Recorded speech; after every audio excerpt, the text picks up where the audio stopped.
नमस्कार। मैं काशीराम प्रजापति। हम पढ़ रहे थे सहायक समीकरण जिसके मूल समान हो या auxiliary equation having equal roots. पिछले वीडियो में देखा हमने, ये पहला प्रश्न किया था, d³ - 3d² + 4 × y = 0। चलिए नेक्स्ट क्वेश्चन देखते हैं। d2y/dx² - 6dy/dx + 9y = 0। तो यहाँ पर अपन इसको d के रूप में लिखेंगे। क्या हो जाएगा? d² - 6d + 9 = 0 हो जाएगा। अब यहाँ पे d = m रखेंगे, तो m रखने पे इसका ऑक्सिलरी इक्वेशन बन जाएगा,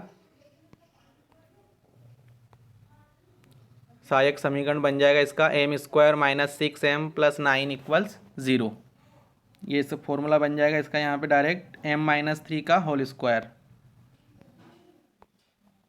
m-3 का होल स्क्वायर। या हम चाहें तो इसको ये वर्ग समीकरण है यहाँ पे, तो इसको इसके फैक्टर करके भी इसे हल कर सकते हैं, लेकिन यहाँ पे डायरेक्ट फार्मूला बन रहा है इसका m-3 का होल स्क्वायर।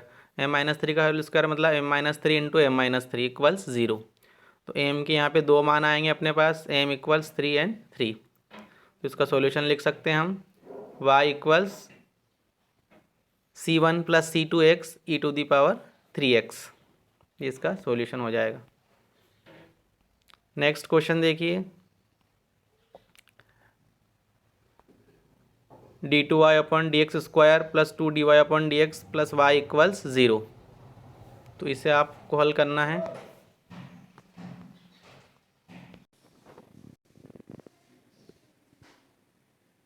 क्वेश्चन नंबर 3 इसको आप हल कीजिएगा। इसका सॉल्यूशन भी दे रखा है यहाँ पर मैंने, y = c1 + c2x e⁻x। Question number 4 देखिए, ये भी इसी तरह हल करना है आपको। चलो इसको मैं बता देता हूँ। d³ - 4d² + 5d - 2 × y = 0। तो सॉल्यूशन देखेंगे तो यहाँ पर d = हमें m रखना है।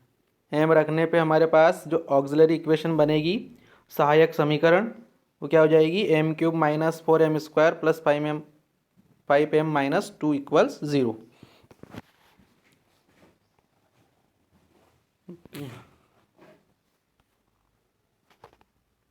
इसको सोल्व करेंगे तो यहाँ पे देखिए आप, ये 3 घात के समीकरण है, तो इसको सोल्व करने के लिए हम m = 1 रखेंगे। सबसे पहले समीकरण में m = 1 रखेंगे, पहले बताया था मैंने पिछली वीडियो लेक्चर में। तो m = 1 रखेंगे तो इस समीकरण को m-1 से डिवाइड करेंगे। अब चूंकि यहाँ पे 3 घात के समीकरण है, तो m-1 m-1 m-1 3 बार लिख देंगे। इसका तरीका बता रहा हूँ आपको मैं कैसे सोल्व करना है। 3 बार लिख दिया। यहाँ पर हमें m³ है तो m² से इंटू कर देंगे। अब m² से इंटू करेंगे तो m² और -m², सॉरी m³ - m²। तो यहाँ -m² और चूंकि लाना अपने को -4m², तो क्या करेंगे यहाँ पर -3m का इंटू कर देंगे। तो -3m², अब +3m हो जाएगा, लाना अपने को 5m, तो +2m कर देंगे, मतलब 2 का इंटू कर देंगे, तो 2m - 2। तो ये पूरा समीकरण बन जाएगा अपने पास। इस तरह से अपने इसको सोल्व करना है। m = -1 रखेंगे समीकरण में, अगर 0 आ रहा है तो उसको m-1 से डिवाइड करेंगे। तो एक फैक्टर तो m-1, दूसरा फैक्टर आया m² -3m + 2 = 0।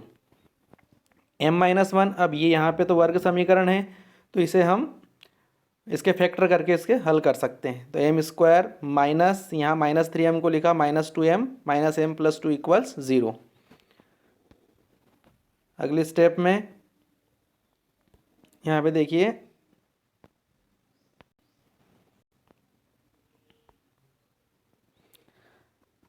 अगले स्टेप में देखिए यहाँ पर m-1 और यहाँ पे इसके फैक्टर करेंगे तो m यहाँ से कॉमन आएगा, m-2 -1 कॉमन आएगा तो m-2 = 0। तो यहाँ 3 फैक्टर बन जाएंगे अपने पास, m-1 m-1 और m-2 = 0। तो m के यहाँ पे 3 मान आएंगे अपने पास, 1 1 और 2। इसका सॉल्यूशन हम लिख सकते हैं, y = c1 + c2x e⁻x + c3 into ई की पावर 2x।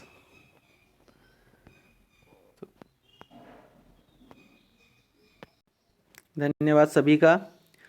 तो इस तरह से इन क्वेश्चंस को हल करते हैं।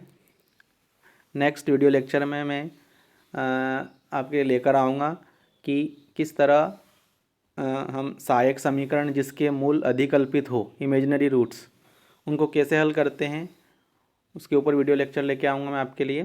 तो इन क्वेश्चन को आप अच्छे से कर लें और इम्पोर्टेंट क्वेश्चन एग्ज़ाम में आते हैं। ठीक है, थैंक यू सभी को।